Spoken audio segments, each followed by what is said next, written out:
আসসালামু আলাইকুম বন্ধুগণ, কেমন আছেন সবাই? আশা করি সবাই ভালো আছেন। আজকে বেশি কথা বলবো না, একটা প্রকৃতি থেকে একটা শিক্ষা নিলাম আজকে আপনাদের সামনে। মনে করলাম যে আপনাদের সামনে শেয়ার করব সেই কথাটা। তো আমি এই জায়গাটায় প্রায় আসি সকাল সকাল, মর্নিং ওয়াক বলেন বা সকাল সকাল চলাফেরা বলেন, স্বাস্থ্যের জন্য এটা ভালো, সবাই জানেন। তো আমি এই জায়গাটায় প্রায় আসি। আমাদের এলাকার মানুষজন বুঝতে পারবেন আমি কোথায় আছি। তো যাই হোক, আজকে এলাম সকাল সকাল, দেখছি কতগুলো পাখি, পরিযায়ী পাখি বলা হয় আমাদের এলাকার মধ্যে। এই পাখিগুলো সচরাচর দেখতে পাওয়া যায় না। তো এই পাখিগুলো আমাকে দেখে পালিয়ে গেল, কিন্তু তার পাশে মা বাবা আছে। 4-5টা পাখির বাচ্চা আছে, তার পাশে মা বাবা আছে। ওর পাখির মা বাবা তার পাশে আছে, আওয়াজ দিচ্ছে। পাখিগুলো, বাচ্চাগুলো দূরে দূরে আছে, বাচ্চাগুলো দূরে দূরে আছে, একটু দূরে দূরে আছে, কেউ আশেপাশে নাই। কেউ জানে না যে তাদের কি করতে হবে, কিন্তু তাদের মা বাবা আওয়াজ দিছে টিক টিক টিক টিক করে। এই পাখিগুলো ফটো আমি দিয়ে দেবো, পাখিটাকে দেখবেন, কেউ চিনতে পারবেন কি না জানাবেন আমাকে। এ কি পাখি এটা? আমার অবশ্য নামটা জানা নেই, কেউ জানা থাকলে বলবেন। তো পাখিটা আমাকে দেখলো, আর সাথে সাথে তার বাচ্চাদেরকে আওয়াজ দিল টিক টিক টিক করে ওদের ভাষায়। তো চারিদিকে ছিল বাচ্চাগুলো, এবং সাথে সাথে মার আওয়াজ, বাবার আওয়াজ শোনাতেই তারা কি হলো, এক জায়গায় জমায়েত হয়ে গেল। কেননা বিপদ আসছে, একজন মানুষ। আমি তাদের ফটো নিতে যাচ্ছিলাম আমি। তো দেখে তারা সাথে সাথে তারা বাচ্চাদের কল দিল টিক টিক টিক টিক করে, এবং সাথে সাথে পাখিগুলো এক জায়গায় জমায়েত হয়ে গেল। তো আমি তাদের ফটো নিতে পারলাম না, দূর থেকে একটা ফটো নিলাম। ফটোটা আমি দেব, আপনার স্ক্রিনে দেখতে পাবেন। এই পাখিটার নাম বলবেন আপনারা কি। তো সাথে সাথে তারা জমায়েত হলো। এখান থেকে আমি বুঝতে পারলাম যে আমরা মুসলমানেরা কত কাউকে দেখে ভয় করছি, কিন্তু আমরা আলাদা আলাদা হয়ে আছি। ভাবতে পারছেন? আমরা এখান থেকে শিক্ষা নিতে পারলাম না। পাখিগুলো তাদের গার্জেনের, তাদের অভিভাবকের কল শুনে এক হয়ে গেল, আর আমরা এক হতে পারলাম না। আজকে আমরা কাকে দেখে ভয় করছি? আমাদের ছাত্র সমাজ, আমাদের যুব সমাজ আজকে কোথায় কোথায় তারা? তারা কি মা বাবার কথা শুনছে? বিভিন্ন রকম ঘটনা শুনতে পাই আজকে। মা বাবা এত ত্যাগ পরিশ্রম স্বীকার করে তার বাচ্চাকে পড়াশোনা করিয়ে, তার ছেলে মেয়েকে শিক্ষা দিয়ে বৃদ্ধ সময়ে বলে, বাবা তুমি এখান থেকে চলে যাও, তোমার এখানে আর স্থান নাই। তো আল্লাহ আমাকে দেখিয়ে দিলেন যে দেখো, এই পাখিদের মধ্যে থেকে তোমাদের শিক্ষা নিতে হবে। অবশ্য কোরআনের মধ্যে আমাদের অনেক জায়গায় জীবজন্তুর ব্যাপারে আমাদের বলা হয়েছে, এবং এখান থেকে আমাদের শিক্ষার কথা বলা হয়েছে, যে জ্ঞানী মানুষ এখান থেকে শিক্ষা নিতে পারবে। যারা জ্ঞানী তারা এখান থেকে শিক্ষা নিতে পারবে, নচেত পারবে না।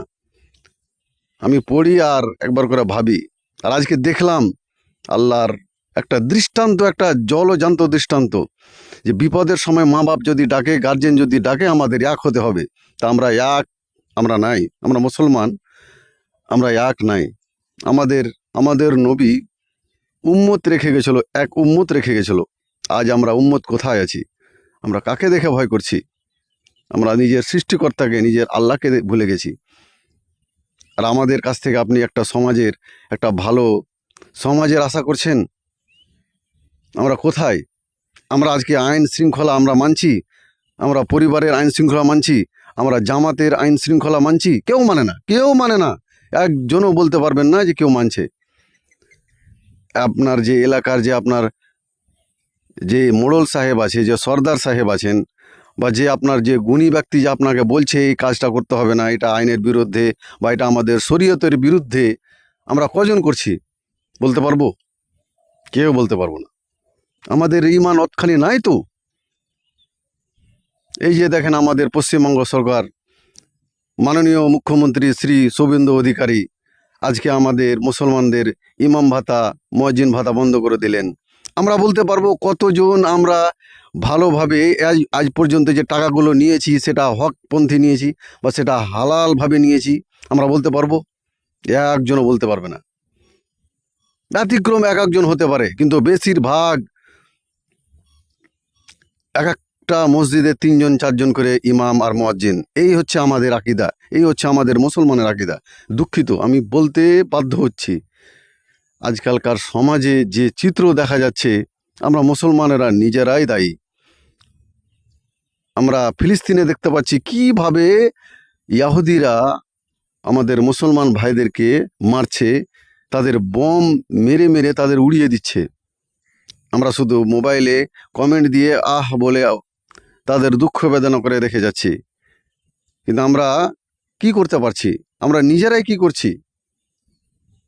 আমরা নিজেরাই কি করছি? আমাদের আল্লাহ তো আমাদের 5 বার ডাকছেন তার ঘরে। আমরা কতজন যাচ্ছি বলেন তো? কতজন যাচ্ছি আমরা মসজিদের মধ্যে? কতজন যাচ্ছি আল্লাহর সাথে কথা বলতে? কতজন যাচ্ছি আল্লাহর কাছে নিজের দুঃখ, নিজের দুর্দশার কথা বলতে? কতজন যাচ্ছি নিজের পরিবারের দুঃখের কথা, নিজের পরিবারের কথা ভাবে আল্লাহকে দোয়া করতে? কতজন আমরা যাচ্ছি নিজের প্রতিবেশী, নিজের যে প্রতিবেশী আছে তাদের কথা ভাবছি আমরা? কতজন বলেন তো, কতজন ভাবছি? যেখানে আমাদের নবী একজন প্রতিবেশীর হক আদায় করতে বলেছেন। একজন প্রতিবেশী যদি আপনার হিন্দু ভাইও হয়, যদি আমার খ্রিস্টান ভাইও হয়, তাদের কথাও, তাদের সাথেও ভালো ব্যবহার করতে বলেছেন। আমরা কতজন করছি? আর আমরা ভাবছি আমাদের সরকার আমাদের ওপর জুলুম করছে। আমরা নিজেরাই নিজের ওপর জুলুম করছি। আমরা নিজেরাই নিজেদের ওপর জুলুম করছি। আপনাকে কেন মারবে না? অন্য লোক এসে, অন্য ব্যক্তি এসে, আমরা কজন নিয়ম মেনে চলছি? আমরা কজন আল্লাহর দেখানো পথ অনুযায়ী আমরা চলছি বলেন তো? একজনও বলতে পারবেন? আপনার বাড়ির মধ্যে দেখেন তো, কজন আপনার ছেলে মেয়েকে আপনি কজনকে আপনি শরীয়তের শিক্ষা দিয়েছেন? আপনি তাদের ডাক্তার করেছেন, মাস্টার করেছেন, কিন্তু কতজনকে আপনি ইসলামিক শিক্ষা দিয়েছেন? আপনি কিভাবে আশা করতে পারেন আপনার ছেলে আপনার বৃদ্ধ হয়ে আপনার কথা শুনতে পারবে? সে শুনবে না। সত্যি, এটাই আমাদের সমাজের বাস্তব চিত্র। কথা বলার অনেক ছিল, তো আমরা আশা করব আমাদের যে নিয়ম শৃঙ্খলা আমাদের সমাজের, আমাদের দেশের, আমরা নিয়ম শৃঙ্খলা মেনেই, আমরা আইন মেনে সব কিছু করব। আমরা আল্লাহর আইন মানব, আমরা আমাদের সরকারের আইন মানব, তাহলে আমাদের ক্ষতি হবে না।